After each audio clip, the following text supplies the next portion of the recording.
प्रभाग क्रमांक 9 मधून सारिका विशाल मासुळकर म्हणतात, मला कुटुंबाचा पाठिंबा तर मिळतच आहे, त्याचबरोबर जनतेचा पाठिंबा मिळत असल्यानेच विजय नक्की होईल. विरोधकांना विकास कामे काही सांगायला नसल्यामुळे समाजात तेढ निर्माण करणारे अफवा पसरवत आहेत, असं विशाल मासुळकर यांनी मत यावेळी व्यक्त केलेलं आहे. नमस्कार, मी सारिका विशाल मासुळकर.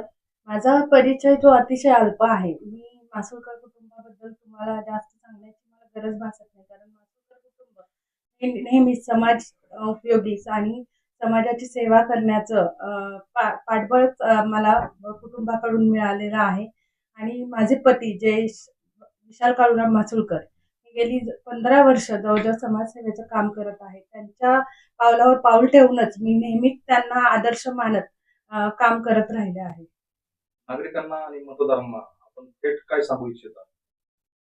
नागरिकांना मी सांगू इच्छिते की आता जे 15 तारखेला मतदान आहे, तर तुम्ही विश्वास ठेवा. काम करण्याचं मी नक्की प्रयत्न करणार आहे. 4 मतं द्यायची, 4ही मतं तुम्ही घड्याळालाच द्या. आणि विकास कामं बघा, इथून मागे मी काम करत आली आहे आणि इथून पुढे मी नक्की काम करेल, हा मी शब्द देते नागरिकांना. मी गेले 15 वर्षापासून सामाजिक याच्यात काम करत आहोत आणि अनेक रात्री अपरात्री मी प्रत्येक ह्याच्यात समाजसेवेमध्ये मी माझी कणखर भूमिका घेत आलो. आणि हाच आमच्या आजोबा शंकरराव मासुळकर ज्यांनी माझ्यावर जे संस्कार घडवले, की गोरगरीब असतील, विविध जाती धर्मातील लोक असतील, त्या सगळ्यातला हाताला धरून त्यांची समाजसेवा करणे हा आदर्श माझ्या कुटुंबाने घालून दिला. आणि त्यांच्याच पावलापाऊल ठेवून मी हा समाजसेवाचा व्रत घेऊन गेली 15 वर्ष समाजात काम करतो. आणि त्यामुळेच मला माझ्या परिवाराने, मासुळकर परिवाराने एकमुखाने पाठिंबा देत माझ्या पत्नीला जी उमेदवारी मिळाली त्याला त्यांनी पाठिंबा दिला. आणि माझ्या परिवाराला धरून मी आज या निवडणुकीत उतरलो आहे. आणि मला या निवडणुकीत ज्यावेळेस मी लोकांना भेटतोय तर अतिशय चांगला त्यांचा रिस्पॉन्स या सगळ्या निवडणूक प्रक्रियेत मला माझ्या वतीने दिसतोय. एकंदरीत पाहिलं तर उमेदवारी आणि निवडणूक याच्यामध्ये आरोप प्रत्यारोप हे होतच राहतात.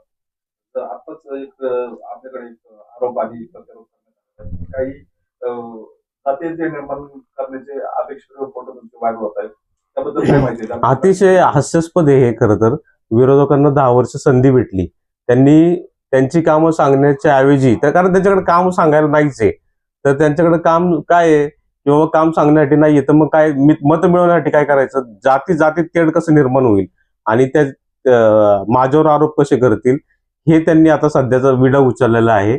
आणि कुठलाही त्याला अर्थ नाही. माझ्या नावावर कुणाला एक साधी कानाखाली मारल्याची एनसी सुद्धा नाहीये. त्यांनी चेक करावं आणि मग बोलावं की बाबा आरोप करताना किंवा तुम्ही कुणावर आरोप करताय, काय करताय. एक माणूस सिंगल त्यांनी मी राजकारण सोडून देईल की बाबा की त्यांनी आरोप सिद्ध करून दाखवा की मी जातीयातील तेढ निर्माण करणारे मी कुठली भूमिका केलेली आहे आणि कुठं मी कुणाला कानाखाली मारली, असं एक जरी एनसी त्यांनी मला पोलीस स्टेशनमध्ये दाखवली तर मी माझा राजकारणातून आजच निवृत्ती जाहीर करतो. तर हाच प्रामाणिकपणा आणि संयम आपण आता पण बाळगत आलो. इतकं सगळं होत असताना आपण संयम राखून काम करत आहात, हे बळ नक्की कुठून भेटतंय, काय कुठून प्रेरणा घेतली? मी पहिल्यापासूनच माझ्या मासुळकर परिवाराने, माझ्या शंकरराव मासुळकर आजोबांनी माझ्या एकदम चांगले संस्कार केले. संयम मला अख्खा प्रभाग नंबर 9 अतिशय संयमी म्हणून मला ओळखतो. माझी कामाची पद्धत त्यांनी गेली 13-14 वर्ष बघितलेली आहे. आणि त्यातूनच मी कधी विरोधकांच्या जे असे घाणेरडे आरोप करतात त्यांना कधी बळी पडणार नाही. मी कधी त्यांनी हे होणार नाही. त्याच्यामुळं मी जे काही काम करतोय ते अतिशय शांततेत, नम्रतेत जे करतो, आणि मला नागरिकांकडून येणारा रिस्पॉन्स आहे तो बळ देऊन जातो. विरोधकांनी कुठलेही आरोप केले तरी नागरिकांकडून जो रिस्पॉन्स मला भेटतोय त्यामुळे मला ही काम करण्याची प्रेरणा मिळते. येणारे इलेक्शन, निवडणूक नक्की आता सध्याच्या राजकारणावर होईल का विकासाच्या मुद्द्यांवर होईल? खरं तर ती विकासाच्याच मुद्द्यावर झाली पाहिजे, पण विरोधकांकडून विकासाचा मुद्दा राहिला नाही. त्याच्यामुळं ते जातीत कसं तेढ निर्माण होईल याच मुद्द्यावर ते लक्ष ठेवून आहेत. पण मला विश्वास आहे की मी असं कुठलंही कृत्य कधी केलेलं नाही. त्याच्यामुळं नागरिक माझ्यावर 100% त्यांचा विश्वास माझ्यावर आहे आणि नागरिक या खोट्या प्रचाराला बळी पडणार नाही याच्यावर मला विश्वास आहे. पार्श्वभूमीवर आपल्या उमेदवारीबाबत लोकांनी कोणत्या गुलदस्त्याला बळी पडू नये काय आवाहन करा? मी एवढंच नागरिकांना आवाहन करतो की मी अजित पवार राष्ट्रवादी काँग्रेसचा जो पक्ष आहे, म्हणजे तो फुले शाहू आंबेडकर या विचारावर चालणारा पक्ष आहे.